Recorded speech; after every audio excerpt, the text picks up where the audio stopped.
Welcome back to Bust Picks, episode 69. My name is Dio. This is Donovan B. and my co-host. Did you say nice? That's a nice. Oh, that's awesome, man. Like 60. we're nearing 100. We've been doing this for a little while now. You know, for 100, Don said he'll get a face tattoo. It's going to be Mike Trout hitting a ball from Shohei Ohtani inside of the Tokyo Dome. That would actually be amazing. Is just have your forehead. face to be the entire Tokyo. No, I've always said if I'm ever going to get a full face tattoo, I want to get Mike Tyson's face tattoo, not the tiger. An outline of Mike Tyson's face tattooed onto my face. That's... If I'm ever going to just go all in, just go all the way in. Not the Mike Tyson face tattoo. No, I want an outline of Mike Tyson's face. Like I want to get a picture of it and trace his his features. But no color, correct? No. Oh, no. Okay. No. I want the outline. I want the tracing of it. Yeah, that's fine. Welcome back to Bust Picks. It's the dead of summer. It's July. We don't have anything to talk about except for a few topics. Some people getting paid.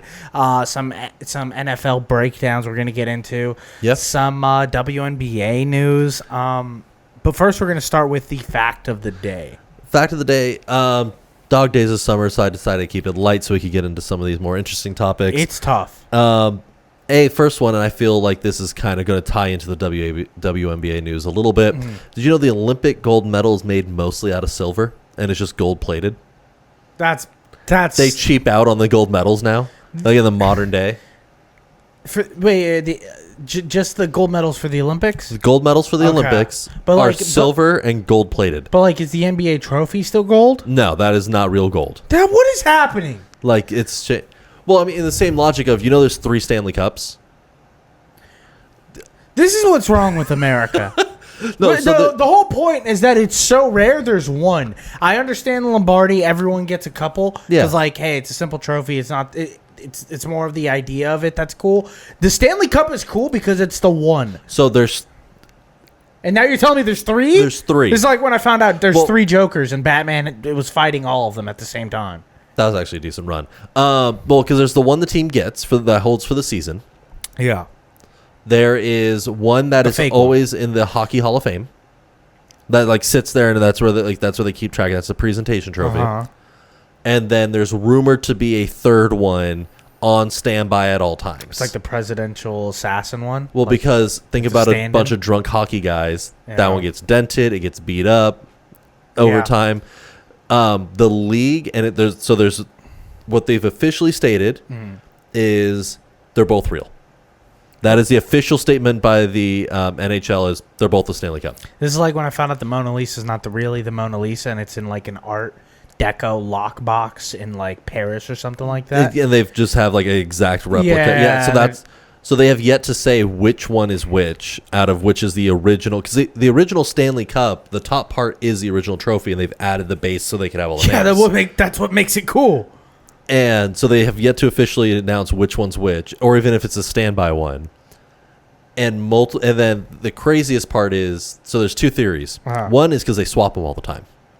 Yeah, because if it gets say if it gets dented, Freaky Friday. If the team is out partying the Panthers right now, out partying, Parent Trap, and it gets dented, you can't have the Stanley Cup champions walking around with a busted up trophy. No, not at all. So they'll go bad luck. They'll go and swap them, so that way they could still have that one out there while they repair and then replace. But because that's been happening for over 100 years, and we don't know when this split came off. There's no documentation to it. A lot of undocumented trophies from Canada. Undocumented trophies from Canada. And then some NHL officials have come out afterwards, anonymously, have said we kind of don't know which is the original anymore. See, that pisses me off in a real special way, Don. So unless it's only for a select few to know, anonymously a few NHL, and it's rumored they've swapped so much.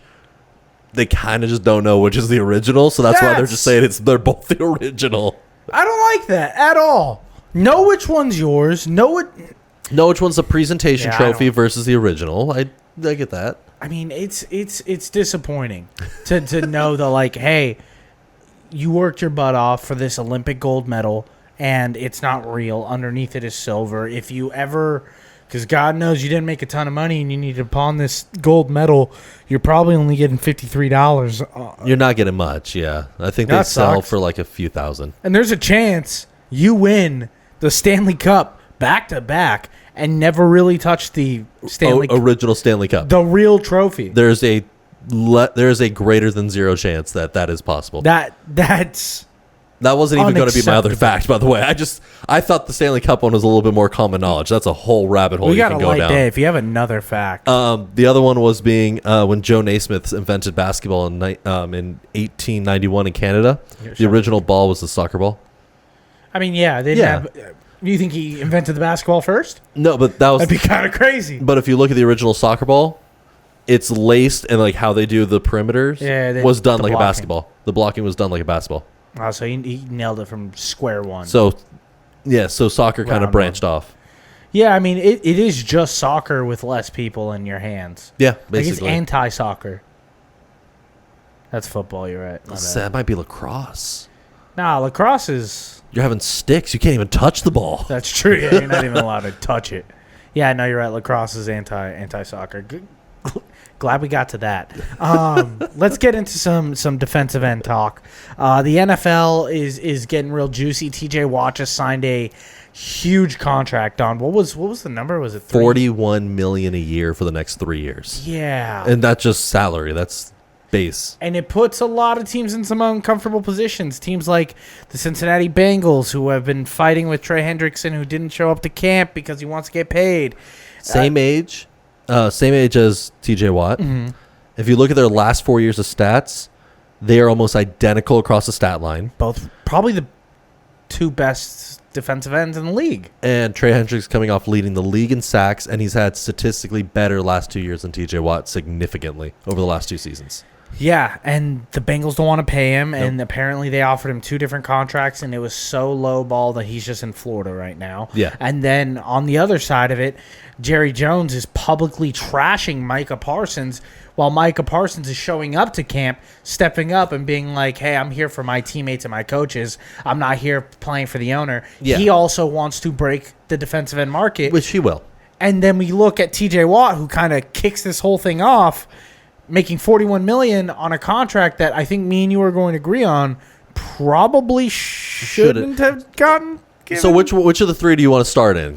Let's start with TJ Watt. TJ Watt. He starts it off. He's the catalyst of it all. My thought process is, and this happens with a few older players, they are not paying him for what he is anymore. They're not paying him for what he's going to be for the next few years. They're paying him for what he's done in his career. This is your retirement contract. This is, we have an old quarterback who's going to retire in a couple of years. Just get him his bag because he's done enough. I don't think this is a retirement contract. I think he's going to try to play through the end of this contract. And no, he'll play for the next three. I'm not saying this is the last contract he gets. I don't know if he's going to... big one. I don't know if he gets another one. His health issues are coming up now, which makes me concerned. I want to make the argument, similar to what I've made in like other... when I did the Pirates argument, where it's like... It's true, but it's not true kind of thing.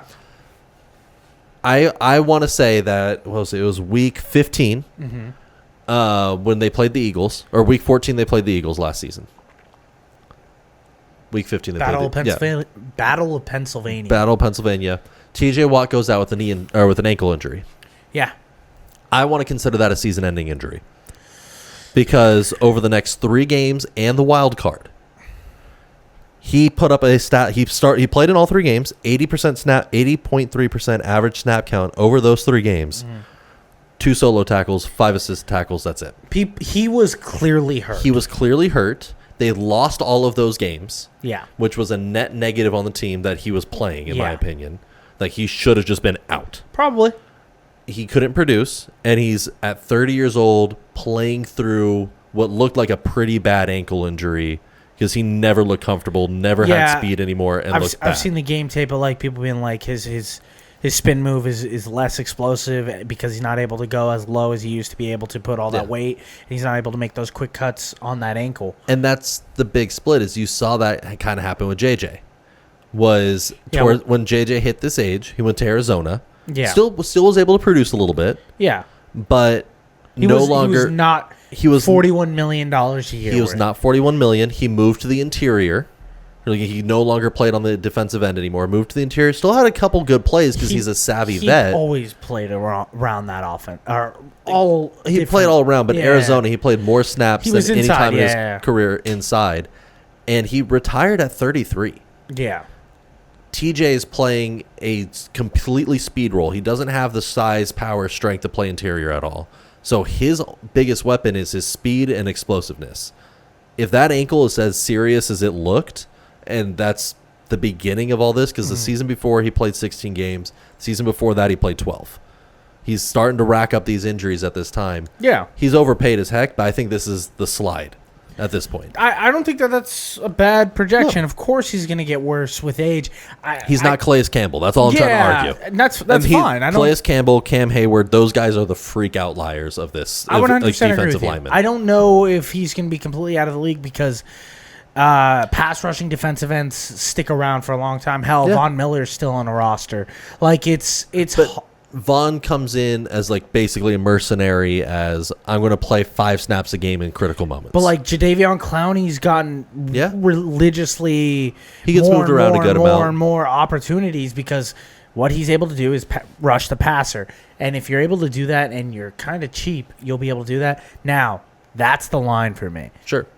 TJ did not take a pay cut. He's getting paid a massive amount, the most at a defensive end ever. Highest paid non-quarterback, except for Jamar Chase. He's getting paid more than Baker Mayfield. Yeah, at TJ Watt's best. If you're giving me the best TJ Watt for the next 2 years, I'm not even asking for 3. If you give me the best TJ Watt we've gotten, it's worth the contract. Yes, I don't think we're getting that. I don't think we're getting close. We have the highest paid defense on the Steelers now. Steelers are the highest for, I think, 3rd year in a row. They are the highest paid defense in the NFL. Yeah. They're also the 2nd oldest roster in the entire NFL. That's why I'm upset about it. I don't think for the Steelers, this contract doesn't make sense. It locks them in long term. Well, long term. Like, you can't rebuild. You can't have someone sit under Rodgers and slow rebuild. Just do a soft build on this. You can't do that anymore. That's been my entire thing about the Steelers. Like, I haven't been super upset with them. I've kind of given them the benefit of the doubt because they are the Pittsburgh Steelers. They do what they do. Yeah. And I've kind of felt like this year has been their final, like, hey, we're just going to go out there and trot it out. Next year we'll start the rebuild process. And I was like, fine with that. But you've locked so much money into these guys now. That doesn't feel like they can even get close to that. Like, they still are top half in the league in cap space currently. Yeah. So you still have that option available. But you're not developing guys at this point. Can we play a quick little game? Sure. So TJ Watt, we both are predicting him to take a step down in production over the next few years. Yeah, I think 10 sack season's reasonable to expect. Okay, so what I was about to ask you was that. Okay. What's the number? My number is 9.5. Would you take TJ Watt next year to get more than 9.5 sacks? I think he maxes at 10. I think I would take the under. And that's what makes, so if we're 9.5 and I think his cap's 10, I would get under. I think 8.5 is that's where the value is to me. Yeah. And then, like, if I told you, hey, 10.5 sacks, or if I put a number, TJ Watt, 21.5 sacks for the rest of his career, over, under. I would say. I would take under. I would lean over because that's 3 years. Yeah, but if he gets 8 sacks for 3 seasons, that's the thing. If you really stand by this, he's not going to be healthy. He's not that explosive. Yeah. You have to be healthy and explosive at that position in order to get 8 sacks. There are players that play week in, week out at the defensive end position that are good. Well, I'm thinking just what the division is. Yeah, you're getting 4 or 5 free ones out of the Bengals and Browns every season. Neither of them have O-lines. Yeah, it's a cheat code for that not number. Not 4 or 5, but like. Well, you play them each twice. If you get 2 is a lot. 2 sacks is a lot in one game. Yeah, but I'm saying 1 per game. That's 4 sacks. No, I hear you. But even then, like, that's half of your number right there. I would 20.5 feels like 21.5 feels like a great number for TJ. It feels like a good line though. Yeah. I'm not trying to argue the line. I'm just saying 8 seems okay for the next season. I would. No, I would take the under, but I wouldn't want to bet that line just because I'm uncomfortable on what that year 3 would be. Yeah, that's what I'm saying. So then let's move into the Trey Hendrickson of it all, the Bengals who are bangling very, very well right now. Shamar Stewart still hasn't shown up to camp, the first round draft pick, who's now practicing with Texas A&M. He hasn't announced, and neither has the coach, that he's going to play for Texas A&M. It looks like he's just using the facilities to work out. But the Bengals have not contacted them about his contract. He wants a fully guaranteed contract, as all first round picks usually get. Partially, it's not the fully guarantee. It's fully guaranteed beyond incentives.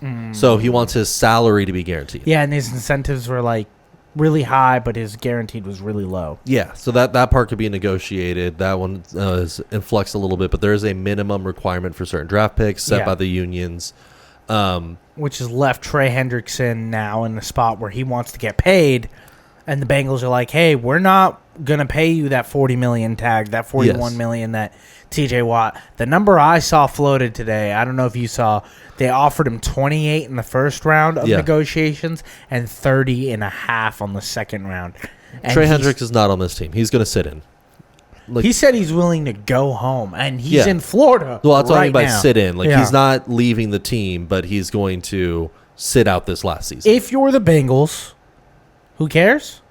I get you lose a lot, but you already don't have him, and it is a bad move to pay him. I see it as two ways. Okay. I think ownership screwed the pooch on this. 100%. Because had you said we're not going to pay Trey Hendricks, reached out, offered a number at the beginning of free agency, we're clearly in two different places. Because at that time you were compared to Myles Garrett's number. Mm-hmm. You weren't comparing to TJ Watt. You were comparing Myles Garrett, which was that medium 30. Yeah. 35, 34, 35. Something like that. Yeah. And it's that's not the number Hendricks was offering. That's not the number that would work. You could have been the first team to have 3 first-round picks. Mm-hmm. And so, the Bengals could have had that opportunity had they made decisions. Could have sold him 2 years ago when he wanted to get paid. Yeah. And you could have gotten so much. You could have gotten a haul for this guy because he's Defensive Player of the Year in his career. He's led the league in sacks 2 seasons in the last 4. It's very good defensive end, and he's got 2 more years of top-end defensive end talent. Exactly. And he doesn't carry injuries the same way TJ Watt has and he's lately. A pure leader on the defense. Yes, he is a very scary man to play against. So Bengals messed up on that one. Mike Brown is making statements now because ownership are taking a lot of interviews. Yeah. We're starting mini camps, and this is something Jerry Jones will talk about, his statements as well. So concerning Stewart, Mike Brown's quote, the one that that keyed off to me a little bit, was him saying, "Well, I don't want to pay a player if he's in jail." Yeah. That's the one that's caught media. It's saying, and it was basically the larger quote was him explaining that, I don't want to take that out of context. It was him explaining that if Stewart were to, for some reason, be incarcerated or anything, he doesn't want to pay the contract. There's 2 issues with that. If a player is in prison, we're seeing this with Rashid Rice, that's going to be coming up. They go on the commissioner exempt list. You're seeing this with the Browns running back as well. Their second round rookie. Yeah, Judkins. They go on the commissioner exempt list. If they're on that exempt list, they don't get paid their salary, even if it's guaranteed. So he already doesn't understand how those finances work. I don't understand how those finances work either. Well, if it's guaranteed money, but if you're on a commissioner exempt list for cheating, PEDs, whatever, you don't get paid. You just forfeit your salary. Yeah, it's fine. That's fine. You got fired. Essentially, you got fired for that amount of time. So if he was in jail, like Mike Brown said, it doesn't matter. You wouldn't pay him either way, even if it was guaranteed money. I think he knows that. I think what he's trying to do is take subtle shots at a player that he knows probably isn't going to be on his roster. Yeah. But then that's the optics that make it even worse, that you're basically insinuating he'll go to prison. The thing is, he's already viewed as the worst owner in sports. Yes. So what is... The worst thing that's ever happened to him was the Commanders selling. Yeah. Because once Snyder left... Everyone just gets a look and point at him now. Be like, all right, well, now this guy's a loser. And Jim Irsay died, so no one's got to point to him. So we're locked in at the Bengals are never going to be successful ever. No. And what do you want them to sign Trey Hendrickson as a Ravens fan? Yes, because I think this would tank the entire roster. Because that would put them, if they do give Hendricks even $38 million, that would put them in having 4 of the top 30 salaries in the entire NFL. I think that's why they know they're like, we can't do it. You can't play that top heavy because currently there's 2 teams that have 3. SF, which we already joke about how bad their cap situation is and everything. They're in a tough spot. They're in a very tough spot. Yeah, they have 3 guys in that top 30. Otherwise, Jets, Pittsburgh, Kansas City, Cleveland, Dallas, Detroit have 2 guys in that top 30. Those are all teams, hilariously enough, last 5 years, most points scored teams. Yeah. Best offenses. And it's typically their offensive players or like one key defensive player that's the highest paid. If they pay Trey Hendricks, they have 4 guys because T. Higgins is in that top 30, Jamar Chase is in that top 30, and so is Joe Burrow right now. All those players deserve to be paid what they're paid. All of them deserve to get paid big. Maybe not T. Higgins. I'm iffy on the T. Higgins. But T. Higgins and Jamar Chase have the same agent. So it's basically you sign one to big, you got to sign the other one to big. Yeah. If you put in Trey Hendricks, they are become the most top-heavy team in the entire NFL. Yeah, and they've been running that for 2 years, and it hasn't been successful. And it has not been successful. So maybe this is a good ownership move. But they're not getting anything for him. That doesn't. That's the issue. But not paying for him is getting something. Not paying for him is just going to piss off other existing players because it's already a known reputation for the Bengals. They don't pay their defense. 100%. Like that is just a known commodity. Always have bad defense. Always had bad defense. Like you chased away Jesse Bates. Like you have a lot of guys that you've chased off that team all the time. Now you're making it. You're in the biggest new media right now because everyone's looked at the Steelers paid. I think the Cowboys are going to end up paying Parsons here in a couple weeks because this is what they did with Dak. This is what they did with CeeDee. So this is the same. Jerry Jones comes out and he's like, "I don't want to pay someone who doesn't play every game." Yes, and then you try to fix it, and he's like, "He did miss 6 games last year. He missed actually 4, but Jerry got it wrong." And no, I'm not saying you got it wrong. Jerry's comment got it wrong. Jerry is an old man. Yeah, but he signs the checks. It's his team. He's the GM. I think Micah Parsons is an elite defensive end. 26. I don't think Micah Parsons has earned the right to be the highest paid defensive end in football. I don't think highest paid. I think once we are at the $40 million mark, you have to be generational sensational to get that money for me at this point. Because now, if you really do feel like that is what you're worth, I am willing to trade you and go get your contract somewhere else. That really does feel like you're worth that. I think he gets paid that. I think Parsons gets paid that because this is the Cowboys. By the Cowboys. Okay. Because this is the same kind of song and dance Jerry did when he was trying to pay Dak, and then Zeke and CeeDee. Lamb. He does it with Tony Romo. He did it with DeMarco Remember Murray. who was it after Romo? Was it Brandon Wheaton? He was coming out saying like Wheaton's the best quarterback, and let me sign him to a deal. Right after Tony Romo was Dak Prescott. Tony Romo got hurt in the preseason game, and then Dak Prescott literally took it over. No, I thought Wheaton played a couple snaps because he was going a backup for like Tony Romo for a little bit. I might be getting that. But he even signed Wheaton to a good deal. Yeah, I mean, he likes Josh Whedon. Yeah. Joss Whedon. Oh, that's a director from the Avengers. Josh Whedon. Yeah. Who's now the offensive coordinator for... No, it was Kellen Moore. Kellen Moore was the other one. Kellen Moore who's now the head coach of the Saints. Yeah. Yeah, Dak Prescott loves his quarterbacks. Jerry Jones loves his guys. But I think that's the issue that he has right now is he got burned by that Zeke deal. Yeah. That 6-year, $90 million deal was just... Huge deal. Huge, obscene deal. But he's done this so many times with his top talent. He'll cave and pay. He'll cave and pay Parsons. Yeah. That's just a guarantee. It's just a song and dance until like week 3 when we get the deal to break. Don, let's move on to the next topic. It is the WNBA soft strike All-Star game. What happened this weekend? So, WNBA All-Star game came out this weekend, and the big news was it's been known that they've been trying to negotiate a new player union deal. We by the way, yeah. What you got to see from the All-Star break and what I saw from the All-Star break, 2 different things. Probably. I'm really excited to talk about this. Okay. What's happening with the deal? So they're trying to get a new union deal to go through with the WNBA. Contract negotiations have basically stalled out. Yeah. And so it looks like by the end of this season, there's going to be a lockout. As there probably should be. Right now, I think the cap space for the entire roster is $1.5 million. It's very low. It's $1.5 million. We'll get into the numbers in a second. And so all the players in the WNBA All-Star game came out in warm-up shirts that just said, pay us what we're owed. Okay. Respect. If you're going to do a unified message, great way to do that. Mm-hmm. This is catching media for 2 very different reasons right now. Mm-hmm. One of them being is Kelsey Plum's comments. Shout out to Kelsey Plum. And one of them is being for the shirts overall. Yeah. I'm a fan of what they did personally. Me too. Because if by the numbers, it makes sense of what they're asking for. Mm-hmm. Considering the average contract in 2023 for a WNBA player overall, $113,000 in 2023. All right. Not great. Professional athletes should be getting paid more than that. Yes. It's jumped up to 170 this season. So it went up 30%. So they are making a little bit. We're going up. Las Vegas Aces were sold in 2021. How much did they sell for, Don? $2 million. Oh, that's a lot of money, Don. Their Forbes valuation this season is, what was it? Their Forbes valuation this season is $310 million. So they've gone up over 150,000% in value. So they're not poor. So the league is not poor. Actually, the new team that they introduced this season, Golden State Valkyries, is the highest rated franchise at $500 million valuation. But that's in like a little podunk town. It's not even like a big market, right? Where is it? San Francisco? San Francisco. Oh, yeah. Like one of the richest cities in the country. The league saw an average of 180% growth in franchise revenue and franchise valuation and league revenue from last season this season. What happened last year?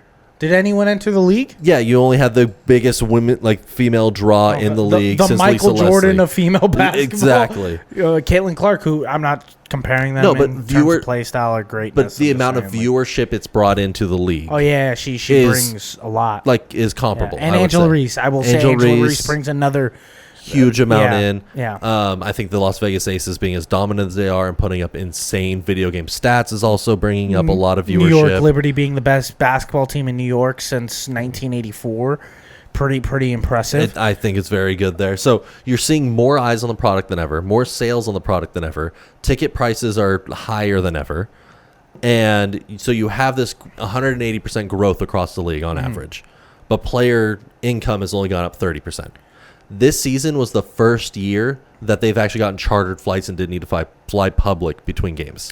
Something every other major North American sport already has established. Could you imagine going on a flight to like Vegas, just a routine flight, and you're like, man, I got a business conference, and you sit down and you look over and they're like, is that Kelsey Plum? Yeah, like sitting right She's sitting in economy with me? Brianna Stewart? What's going on here? Why is she in boarding group 7? And that's what the players were having to do. Yeah, no, I know. It sucks. And like even before then, just a few years ago, they're having to pay their own health care. So like they're not asking for millions and millions because that's what it's being framed as right now is they're demanding NBA money. And it's not. They're asking for equal percentage. If the league grows, let our contracts grow in an equal value. Do you think the league can survive a lockout? No. I don't think the players union can because like they have very minimal dues. Current estimations have them lasting at most 3 months on a lockout. Yeah, I don't think they're going to be well in a lockout. They're all going to have to go to Europe to try. Half the league already goes to other leagues to try to make money during the offseason. Yes. But I mean, a lot of them are going to go. I know the top-end stars will be able to make money off of endorsements and podcasts and whatever they have but going it's on. The idea that a rookie contract is $66,000. Yeah, no. And you're having to pay your own way for a lot of this stuff, too, because the league doesn't fully fund everything. Yeah, I mean, LeBron spends $2 million on his body every year. I'm not saying... No, but off-season workouts, like the team doesn't provide those. Nutritionists, the team doesn't provide those. It's essentially asking like a regular person to be like, hey, I know it's your full-time job, but you're making $66,000 to go play basketball every day. I know a lot of people would be like, well, I'll sign up for that right now. But I don't think you would. No, not with the toll on your body that it takes that you need to pay out of your own pocket to recover. 100%. Yeah. And only having that window of time being like 10 years. And on top of that, the league doesn't pay stipends if you're in Chicago tomorrow. If we fly LA to Chicago, dinner's on us. Oh, yeah. Yeah, that comes out. So you're eating out a lot. Yeah. And so it's like that comes out of your own pocket. Like you don't get to just go and get McDonald's. You're a top athlete. You have to get nutritious food. Yeah. Like so you have all those other finance issues that are compounded on top of this. So that's the big lockout that they're asking for at the moment is just if the league is growing, pay us a percentage that is equal to the growth. Which I think is a very fair ask. Did you hear about the Studs Buds stuff going on? No, I haven't heard that one. I know we were in two different media realms when it came to this All-Star break. I'm going to tell you what happened in my All-Star break. I saw the protest and I was like, or the statements that the girls are making with the shirts, and I was like, oh, that's interesting. Yeah. So when I tapped in to like see like, oh, what's going on with the WNBA All-Star game? Maybe they're, you know, doing some stuff. I found a very popular Twitch stream called Studs Buds, hosted by Minnesota Lynx player Courtney Williams and Natasha Heidman, who gained significant attention, showing their fans the off-court lifestyle of a WNBA star during an All-Star break. And I invite everyone to go watch those highlights. It is two lesbian women on the night, out about on the town, going to the ESPYs, doing their thing, going out to the club, joking around with their friends, and it's so much fun. Yeah. And so like such a good vibe that they set for everyone. They're also, I don't know, 30 seconds into the live stream, forgot they were on a live stream and just started talking like regular people. And some of the stuff they said was some of the funniest things I've ever seen. I can't repeat some of it, but man, go watch a YouTube compilation. It'll be like 25 minutes. You'll laugh your balls off the entire time. And see, like, that is a market that they can, like, the WNBA should be pursuing even more. 100%. I was like, I'll watch this every weekend. Yeah. And like, if you treat the players, like, if you get, because of how the league is structured, very limited games, very small team, you have more intimate conversations with the fans than almost any other sport. Basketball's about personality. Pounce on that. It's a personality game. Yes. If we love who you are, you get fans who die for you. Yeah. People love Kobe, not just because he's a great player, but like they loved his personality, they love who he is. Mm-hmm. People hate LeBron, and a lot of people hate LeBron because of his personality. Yeah, it's pretty. Not because like you're fine with his gameplay. The thing that rubs you the wrong way of LeBron is I just don't like. Yeah, I don't like the behind the scenes stuff. I don't like him as him on the court. Fine. Yeah. Him trying to be in the front office. That's my issue. Yeah, I mean. And I know every player politics a little bit. I know that's typical, but it's just it takes. I'm not a fan of how he personally goes about it. Yeah, we're not going to talk about LeBron today. I feel like we were going to talk about LeBron, but we can say wait that a for minute. any time. He's probably not going to get traded though. Let's get into bust of the week. Mine goes into this a little bit further because it's the second half of the WNBA. Go ahead. News was the Kelsey Plum taking shots at Caitlin Clark. Everyone just loves shooting Caitlin Clark in the face. It's crazy. So that's my big concern. Like, if it was just taking shots as a rivalry, because like a lot of video surfaced because of these statements of like last year's All-Star break where Kelsey Plum guarded her 96 feet across the floor. Yeah, like high intensity, getting physical. Yeah. There's been some other things here and there that they've made comments online. So it's like it seems like it's going to be a rivalry, which is a lot of fun. I'm all for taking shots at a rival. Yeah. Good times. Kelsey Plum is the vice chair of the Players Union. Yeah, that's where I'm like, hey, man, don't do that. Time and place.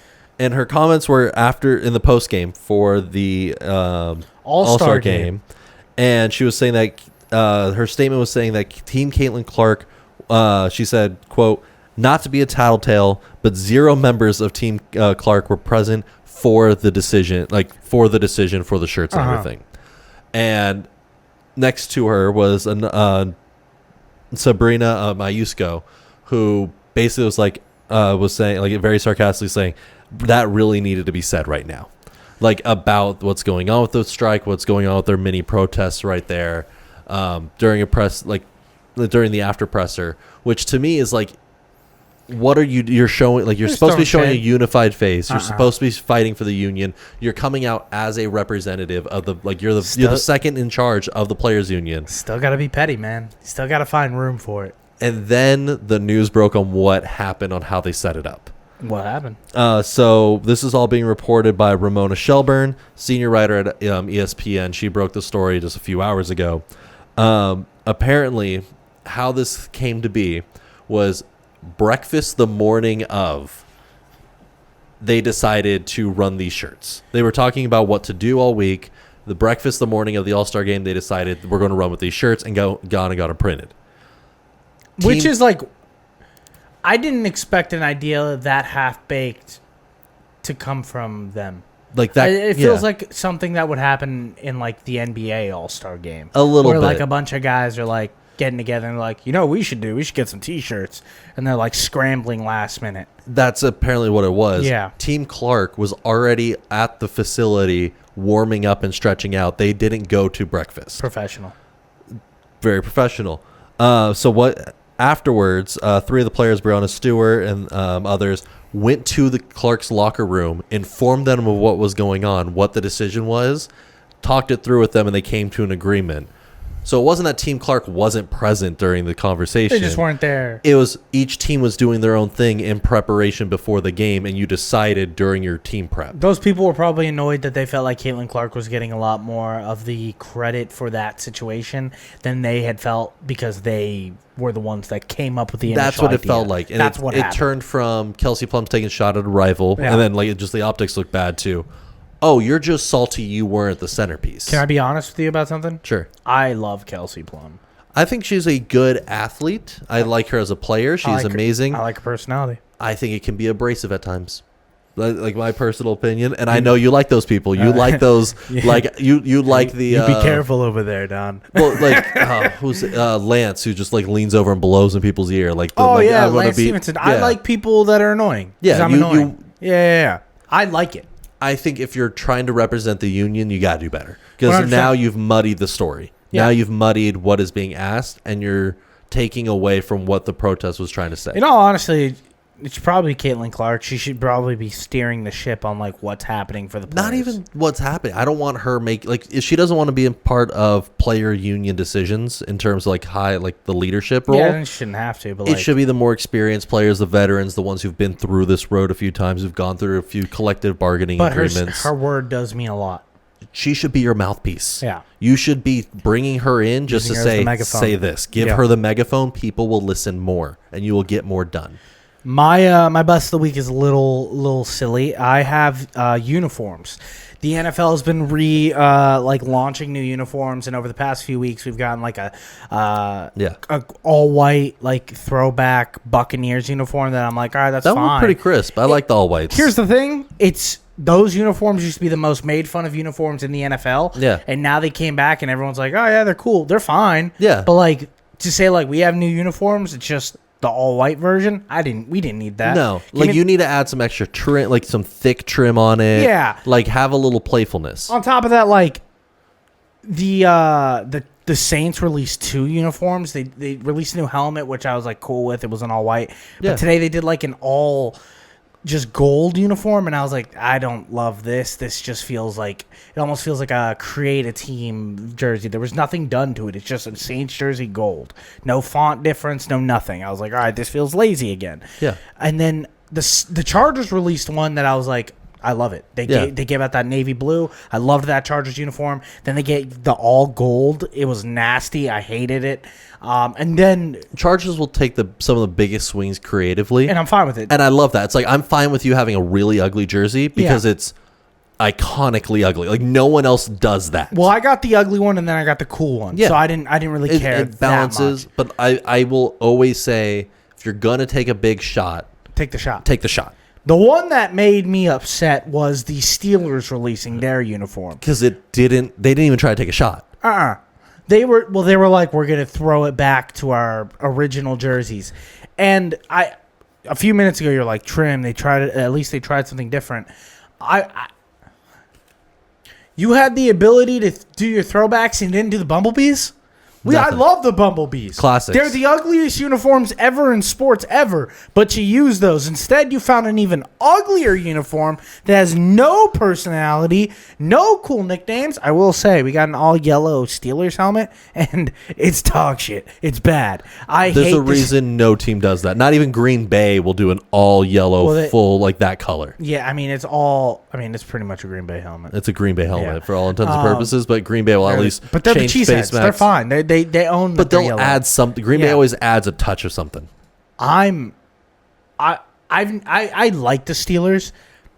It's this past week has been a really shot in the face for me to be like, damn it, I think the Steelers might be bad this year. Then this might be the year that the Steelers let me down. And I'm not even a Steelers fan. I'm a Colts fan. But you like to bet Mike Tomlin's win over every single time. Mike Tomlin. I think he's still an elite head coach. No, he's a leader amongst men. He is a great head coach. The team is falling apart. Hall of Famer of the week. I got a simple one. It's Scottie Scheffler. I don't watch a lot of golf, but I'm trying to. And what I have seen every single time is Scottie Scheffler absolutely dominate his balls off. Winning the U.S. Open.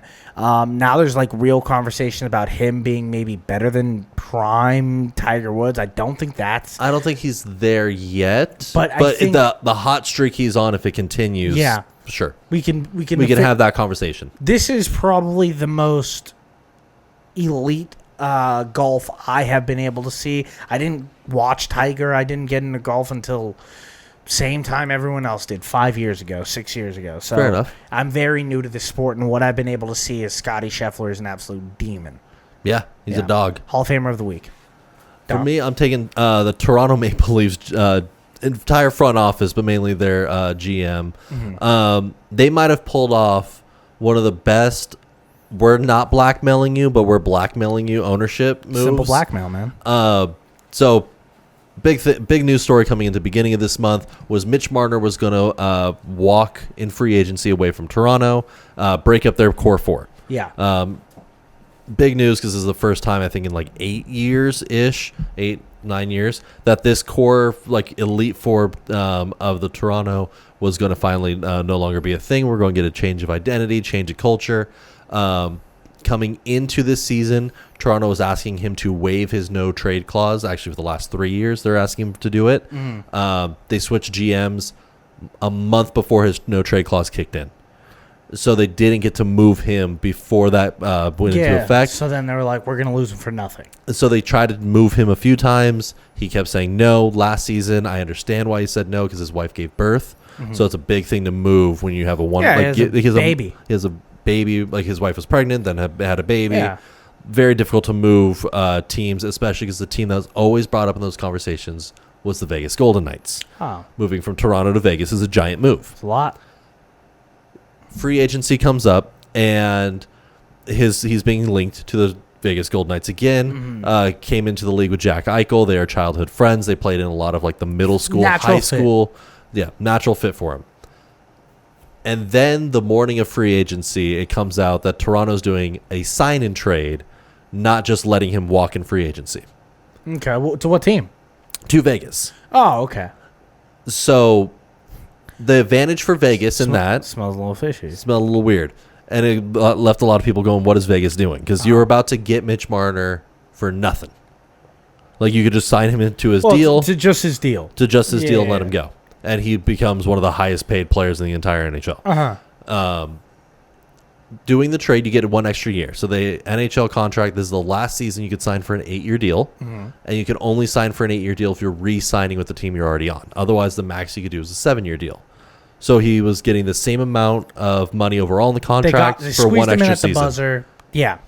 And everyone's like, okay, so that was the move, is they wanted that extra 1 year. And then news came out in the last 2 weeks, so we've been off last week, of the reason Toronto got Waugh. Added, he's a third, fourth line center, depending on how they use him. Not a great player, but they'll efficient. He'll put up 10 goals a season. Not bad. Which is great. Like that's a great depth piece to a roster. Third line guy. It was rumored that Vegas was going to get caught tampering, reaching out because it's a known thing in the NHL. It's like, well, at noon, free agency goes live. 12:05, 10 guys already have contracts. I mean, that's every free agency. That's every free agency. Yeah. Toronto, I guess, somehow got evidence of it. Reached out to Vegas. This is all allegedly. Reached out to Vegas and said, unless you want us to talk to the league about you tampering, we want Waugh. And they got the sign and trade deal done to get a player that is going to be in their starting roster day one for a guy who's going to walk for free. That's a beautiful deal. That is a great GM move. I don't think they're getting enough credit for doing that kind of work. And Vegas was kind of on the hook because of the size of contract they're going to sign Mitch Marner to. They were talking losing first-round picks and second-round picks. Do you think that this deal is better than the Dame Lillard deal that Portland pretty much got away with? I think it's comparable. I think this is the front office using every tool in their box to get value where no one else saw value happening anymore. That's what gets you going. That's what gets me going. Yeah, that is some of the best front office maneuvering. Yes, you should have traded him 3 years ago, I would argue, before the no trade. But considering new GM group, new head coach at this point, getting something for nothing and pulling a rabbit out of your hat, applaud. That is incredible. Let's get into some NFC or AFC divisional breakdowns. We're on the AFC East? AFC East. Last week we did the NFC East. This week, AFC East. We're going to start with the number one team. I think it's going to finish the division. I have the Bills. The Jets. Wait, what? You had the Jets? No, Buffalo. No, I know you're a Justin Fields guy. I'm not full. No, Fields is going to be. You finally giving up on Justin Fields? No. Okay, we'll get into it. Giving up on the Jets. The Buffalo Bills come into this year with a lot of expectations. Yes. There's only one other team that is comparable to the Bills, and that's your Baltimore Ravens. They are stuck in this perpetual greatness of the AFC, and the result of it is, no Super Bowl appearances. Mm-hmm. This is kind of a make-or-break year for me with both those teams, but with the Bills, I'm a little especially on them. I know they didn't retweak and get a bunch of additions. I know James Cook isn't at minicamp. But that defensive line is good. I know Joey Bosa is not as good as he used to be, but I think they have a lot of depth there where they can rotate a lot of good defensive linemen. Mm-hmm. That secondary of that team, the Bills, it really does scare me. Does it? Yeah. I see the defense regressing. So I think they still win the division. Scare me as in, they're not going to be as good. Oh, okay. Thank you. In the AFC, they're not scary. They're correct. They scare me. I think the back of that defense is bad. Yes. I think it's old, and I don't think they're fast enough to keep up with a high-intensity offenses that the Miami Dolphins are going to throw at them for 2 games. That the Kansas City Chiefs can do it. That the Baltimore Ravens can do it. That the Texans can do it. These are just a few of the AFC teams that they're going to have to play this year and for the next few years. I'm not expecting a huge decline for the Bills. In fact, it wouldn't shock me if they had the number 1 seed in the AFC. But I'm not expecting ultimate dominance. And there is one looming sadness to the Buffalo Bills to me, and that's the big injury bug. This team is one injury bug, which they have not had to swallow yet or got bitten by, from absolute catastrophic failure. You, as a Ravens fan, have gotten into a few years, maybe about 4 or 5 years ago, where you guys were like, hey, this is our roster. And then sometimes by week 3, everyone's on IR and you're running. And you got to figure it out. Yeah, and you got to figure it out. And, sometimes guys get hurt. That's fine. Tyler Huntley made a Pro Bowl off it. It's fine. I think this might be that year for them. I do still think they're going to have a good year. Dom, what do you have to say about the Buffalo Bills? For me, I look at it similar. Their biggest addition to the offense was getting Joshua Palmer off the Chargers. But, dude. I think he's going to be their number 1 receiver because Keon Coleman is not taking that step. I'm a clear Shakir guy. Shakir got the bag. I like Shakir. Shakir doesn't have the body size to run the outside route. Yeah, I think they're going to use their tight ends for that stuff. Kincaid's coming off a knee injury. Yeah. So it makes me very concerned for that offense. They were one of the top running the ball offenses in the league. They ran the ball 55% of the time. They love to run. They were 29th in passing in the entire NFL. So getting Palmer, I think, is needed. But now when you have the James Cook, you're not paying the guy. Clearly the Bills don't want to pay him. Yeah. You have Ty Montgomery behind him. Ray Davis. Ray Davis, I think, is very good. But it's the idea that you don't have a starting running back officially right now. Yeah. It just feels like everyone on this team is patchwork, and if there wasn't a Josh Allen on this roster, I feel like a lot of people would be talking about this Bills team like it's one of the worst not one of the worst rosters. It'd be very bad because bottom half. Like what you said with their secondary, they were 32nd. Or they had 32 turnovers last season out of their secondary, 3rd best in the entire NFL. That masked them being 32nd in opponent 3rd down passing percentage. If opponents were in 3rd down and threw the ball, they converted that 3rd down 42.9% of the time. That's a big number. League worst. Yeah. You could pass on this team. This secondary, like you were saying, it's scary. It's league worst. It scares me. It is so the idea of you don't, so you run the ball. Yeah. You don't really pass well. Your top guy is going to be Josh Palmer or Khalil Shakir. Neither receiver's scary. No. It's going to be just some guys out there. It's Josh Allen versus the world. Josh Allen versus the world, but without James Cook getting double-digit touchdowns. Well, yeah, huge. And Dalton Kincaid, who's a pretty good target for you. Great target. And a good blocker. Coming off a knee injury.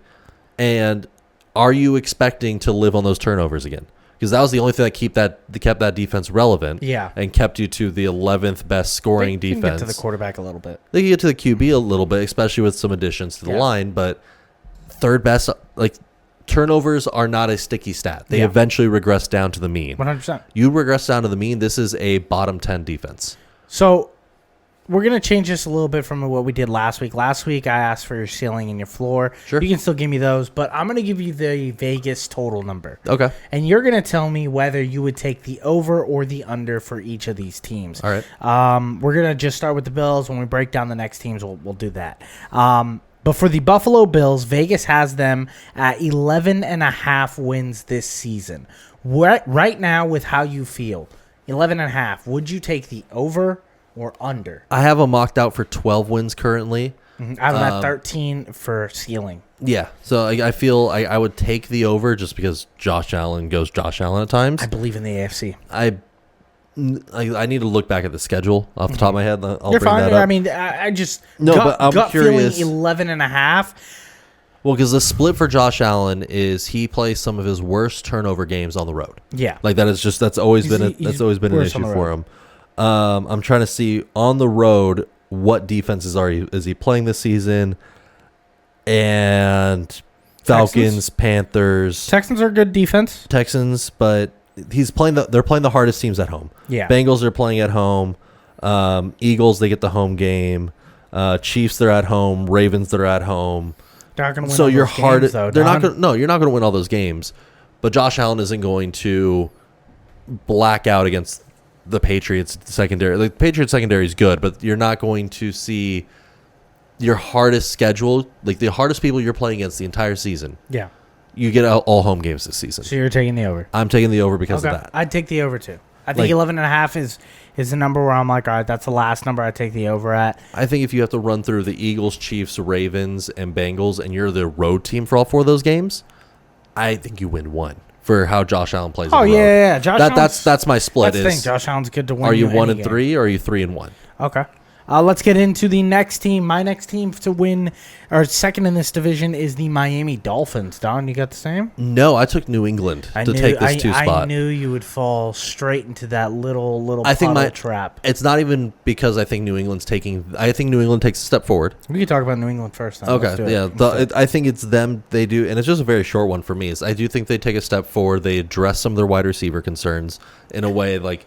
Stephon Diggs is not the best pickup at this age, at this injury level, but he is a good addition to when you have the league's worst wide receiver room. They're talking about Stephon Diggs at camp like he's prime Randy Moss. They think he's electric, and he's just not anymore. He's not. Which makes me really worried about this passing attack. I understand Will Campbell got inserted in this offensive line, and they're really excited about the steps forward that this offense is going to take. Matt Collin is a great addition. I like Matt Collin, especially coming in the red zone. Kyle Williams fits the deep threat. So, I could see the pieces are dramatic improvements to what you had last season. Who are you betting You are on? now on average.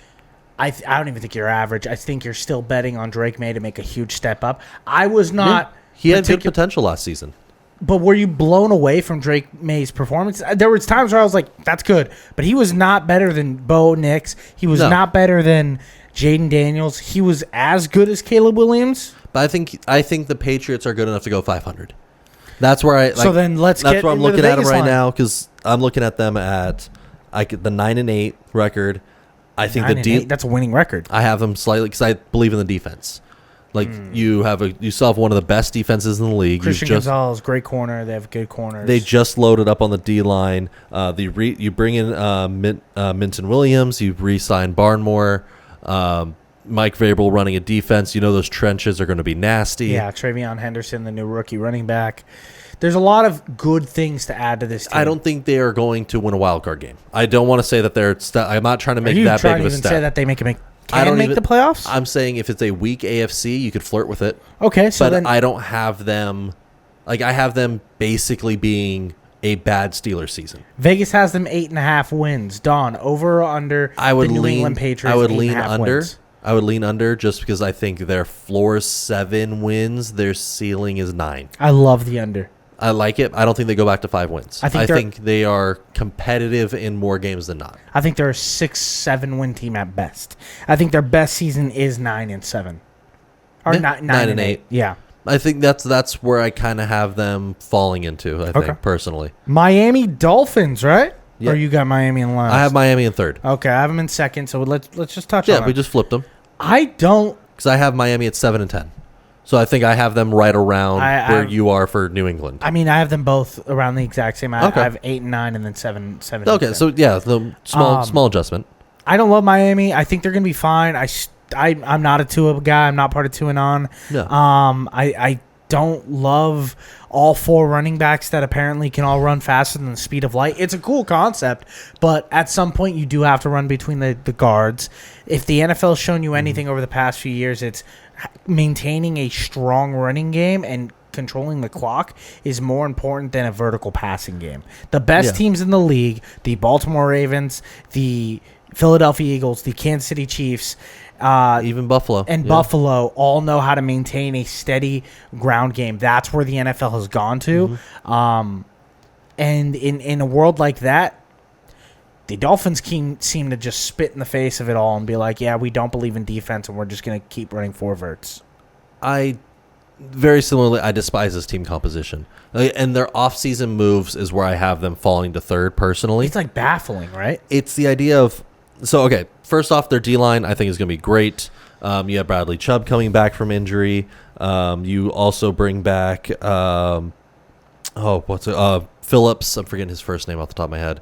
But, yeah, you bring back Phillips back from injury. Chop Robinson came at the end of last season. Chop. I think that D-line is going to be fierce. Like, it's going to be one of the league best. Yeah, I mean, they're great. You let Javon Hollins walk. You traded away... Top 4 corner. Yeah. And you let him walk away. Yeah. You trade away Jalen Ramsey to get Minkah Fitzpatrick. Who's... Fine. That's a even trade in my mind. Fine. I disagree. I think the Steelers got more value there. I think you not only paid Minkah Fitzpatrick, but a Steelers defense in a Steelers organization that knows how to figure out defense, saying this guy was a clear problem on our defense really stands out to me. And I don't think him just going to Miami automatically fixes it, especially because Miami's where he struggled because they didn't know how to use him. Yeah.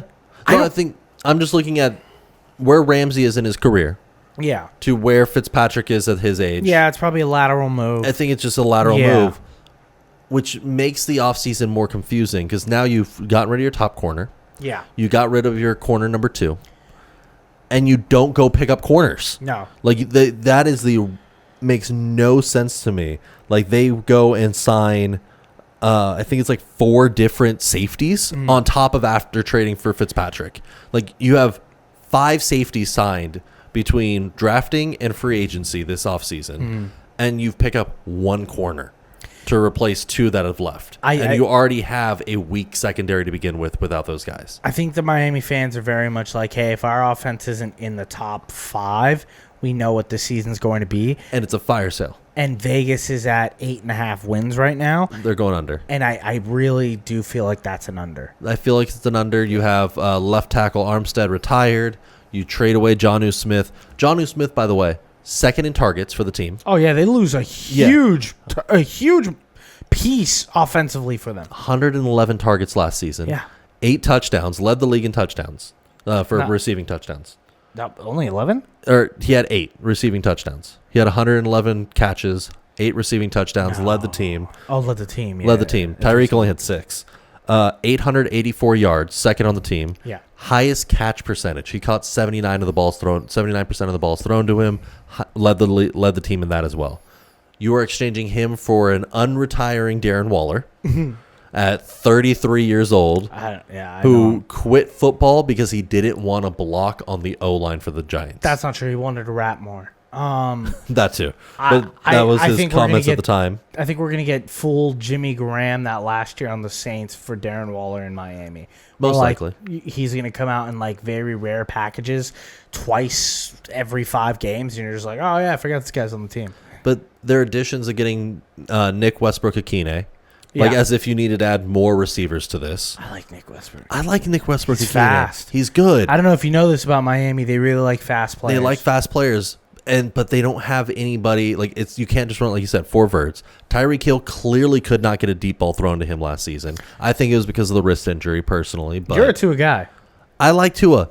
You got the offensive line. This is the meanest I've ever heard you be to Miami, but you haven't said a mean thing about Tua yet. No, because I don't think he's the issue for this team. I think Tua is average. He's a slightly above average quarterback. Mm-hmm. I like the heart he plays with, but he has no O-line now. Like, their best offensive tackle retired. Your best tight end retired or has left the team. Yeah. You replace him with Darren Waller and Pharaoh Brown. I like Pharaoh Brown, but he's a blocking tight. He doesn't do anything. Yeah. He's barely on the field for Seattle. He can make some moves. He can make a move occasionally. Yeah. You go and sign Alexander Madison to add to that backfield after drafting a running back the year prior, and you have Achane. Yeah, you have 5 running backs coming in the minicamp. It's awesome. It makes and Madison's not fast. No, is Madison, he going to be your power back after? He's the guy in I formation just taking it right up the gut. But you drafted Jalen Wright to do that. He's 240 and runs a 4.4. No, they're built odd. They're built like they make no sense. Which is why they're going to be so much fun to watch. Like, you also have Jeff Wilson Jr. under contract too. So you have 6 running backs walking in the minicamp. Yeah, it's going to be crazy. Like, it makes no damn sense. If they're going to be hell, I'm not drafting a single one of them in Dynasty or Fantasy. I'm not touching any of this. Yeah, it's scary. They play the only plus side they have going for them, or they can convince themselves to keep this team and Mike to keep his job as head coach. Mm-hmm. You only play 2 contenders in the first 8 weeks. You have to start off hot. You have the Bills and you play the Chargers in the first 8 weeks. Otherwise, you're playing Indy, New England, New York Jets, Panthers, Falcons, Browns. You think Indy is going to be good? It's week 1. I'm betting on the curse. Yeah, I mean, yeah. Yeah, like that's I'm saying, but you have mid to bottom tier teams you have mid to bottom tier teams for over 2/3 of your first 8 weeks. If you have a weakness and it shows against those, you have to sell everything by the trade deadline. If they lose 3 Tyreek games, needs to go. Waddle needs to go. 100%. Achane needs to go. I want to see McDaniel fired midseason. This has not worked. That's what I said a few weeks ago when we were like, who's the coach that you think could get fired first? I said McDaniels. Because I was like, hey, if this goes south in Miami, there's nothing stopping them from being like, all right, reset, rebuild, let's go. Yeah. To me, it's I held out hope at that time because I was like, they're going to make a move. They can't walk into training camp with this team.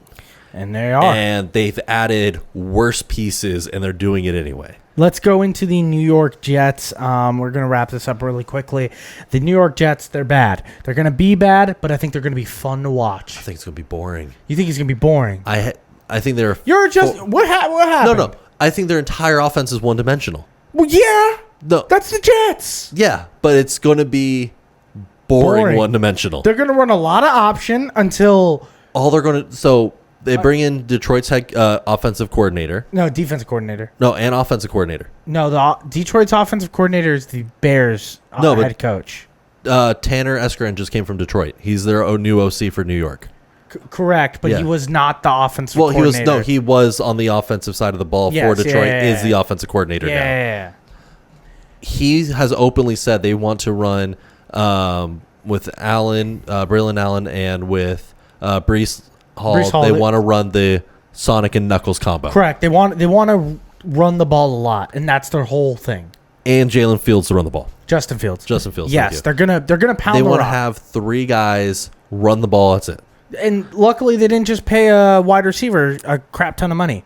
I mean, they had to. Yeah, you had to pay Sauce. You had to pay Wilson, which is good because the Aaron Rodgers fiasco pissed everybody off. Yeah, you had to, like, in order to keep players signed at that point, you had to give contracts. I think the Jets are going to be a fun watch. I think they're going to be games where they're dynamic. Do you know who their number 2 receiver is right now? Allen Lazard. No, he's finally fell to number 3 on that depth chart, which is sad enough. They just signed a guy. I don't know. Josh Reynolds is now walking out as their number 2. That's sick. Josh Reynolds, the 10-year vet. Slot master. They have a good defense, though. They have a good defense. I think with that defensive coordinator, they'll be able to stay in some games. They'll hang around, but considering if they fall down by a score, I don't know if this offense can keep up with anybody. Vegas has them at 5.5 wins. Below. I'm taking the under. I think this is a 4 to 5 win team. I think they're a 5-win team. I don't think they're going to sneak out more than that. I would take the under there, too. Just to recap, we would take the Bills. Don has the Patriots in second, the Miami Dolphins in third, and the New York Jets in last. I have the same thing, just Dolphins and Patriots switched up. Yeah, we're looking at 1, maybe 2 wins apart on those two. And then for the over-unders, we would both take the Bills over 11.5 wins, the Miami Dolphins under 8.5 wins, the Patriots under 8.5 wins, and the New York Jets under 8.5 wins, which is really setting up an interesting AFC for us that we're going to have to deconstruct starting next week again. Right. Let's go into question of the day. This one's going to be very simple. We'll make it very quick. Don, it's the dog days of summer. Let's play a little game. All right. It's called Are They Above 500? MLB edition. I'm going to give you 5 teams. Yeah. You're just going to tell me if you think they are above or under 500. Okay. The first ones are going to be easy. Near the end, it'll be a little bit tougher. The New York Yankees. They're over. Okay, yeah, they are. 55 and 45 as of this afternoon. Yep. The Chicago White Sox. They're under. Okay, great, Don. Yeah, they're 36 and 65. Let's get a little bit more. Let's turn up the heat a little bit. Let's say the Baltimore Orioles. I believe they're under right now They just because are. Kowser and Westberg have been out with injury for a while. They missed like 3/4 of the season so 44 far. and 55, getting a little tight, though. The San Francisco Giants. I think they have the winning record because they're third behind the Padres now. Yep, they are 52 and 49. Don, you haven't missed any. You got 2 left. The LA Angels of Anaheim. Are they 500 or are they I think under? they just slipped under this week, I want to say. You're right, Don. They are 49 and 51 as of right now. Yeah, we were there last week, and I was like, what? I was paying attention to those games. This is the hardest one, the Texas Rangers.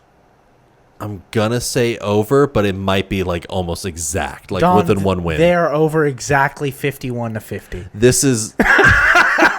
Don, you went 6 for 6. I'm really proud of you. The only reason I know the Rangers that way was because I was looking at their starting pitchers for fantasy this morning, and I was adding up who was their best. I was looking at their starters, and I'm like, I don't like any of these. Don, I don't like any of these for fantasy purposes. Who's winning games for these closers? I was drawing up this question of the day, and I was like, this feels like a kind of mean one because I could absolutely just Don could get all of them wrong, and we would just sit here and be like, damn, that sucks. You nailed them all. Shout out to you, buddy. Let's get into fantasy sports. Really locks you in. And You have to. Like I get with football, and it's something I do with hockey, but fantasy baseball, like There's no break. There's never a break, and it's the idea that this. You lock in and you follow a sport more than anything when you have something on the line like that. When I was like looking at those records, I was like, oh yeah, this feels about right. I expect you to get like 4 of them, right? 6 or 6. Impressive as hell. Shout out to you. Let's get into pick of the week. I'm going to go real quick. I have a game this weekend. I'm going to put a lot of money on it. It's a jumbo wumbo. It is the over for the LAFC versus Portland Timbers at plus 130. The over under is set at 2.5. LAFC has one of the most ridiculous offenses in MLS soccer right now. Yeah. I think we're getting 2 goals out of them minimum. Now, Portland, really good defense, good team, fighting to get in. I think they're plus 450 money line because they're a really good defensive team. I still think they get one in. 3 goals. Let's go get it. Okay. 2.5. I like Jumbo it. Wumbo plus 130. For me, I'm looking at the 3M PGA tournament this weekend. One of my favorite quotes of all time, because like they're comparing how the TCP Twin Cities that they just came out of was designed by Arnold Palmer. Beautiful, beautiful course. You can kind of see where every tree is placed to frustrate golfers. Like a lot of vision. One of my favorite things was it was analyst Steve Shermer for ESPN was talking about where they're going to play this one coming up right now, or for the Twin Cities after they've played. And he was saying, his quote is, "This course is like if you gave EA Sports to an 11-year-old on Mountain Dew and asked them to design a custom course for one of Tiger Woods' video game. The output would be TCP Twin Cities. Let's put a water hazard over there. Let's put a bunker over here and a bigger water hazard over there. More bunkers. Also, can I put a Metro Dome in the middle of the 12th fairway? That's sick. This course is one of the worst. It's a top 5, I think, that PGA plays for water hazards, like how many balls go into the water itself.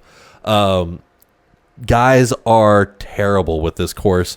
Traditionally, because it's all like a crazy course. It's just accuracy. Yeah. And it's not like accuracy like you have some give. It is iron accuracy. Long bombers struggle on this one because if you hit too far, if you don't get within like 10 yards of where you're targeting, you're in a bunker, you're in a water hazard, you're in the roughs.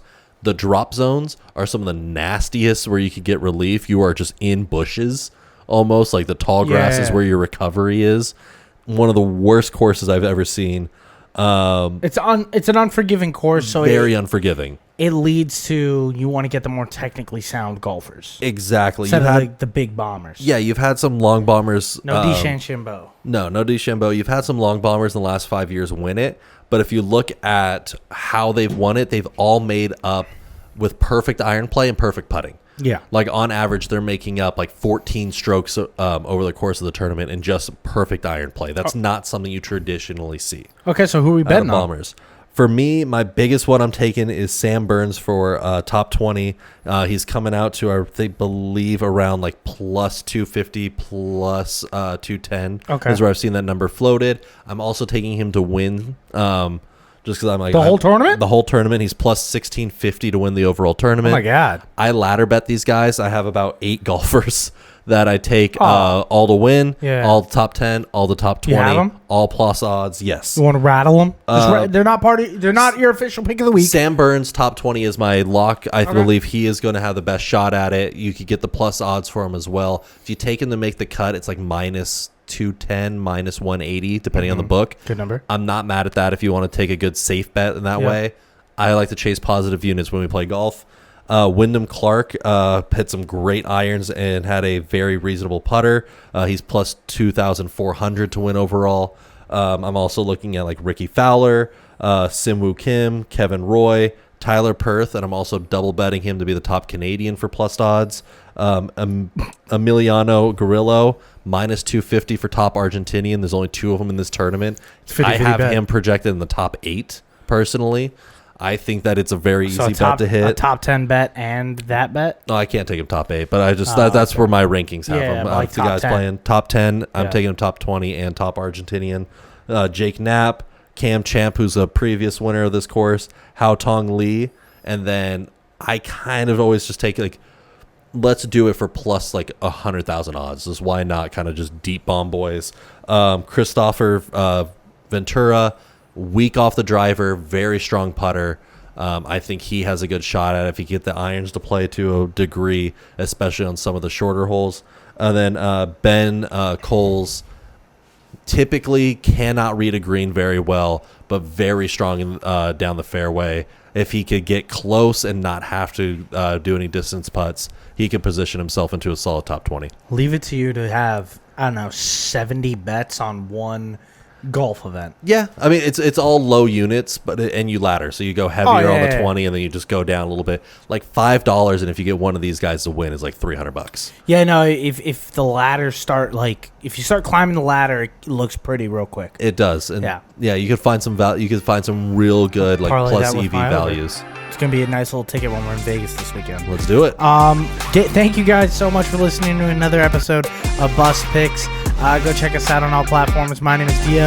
That is Don. And remember, pray for the parlay.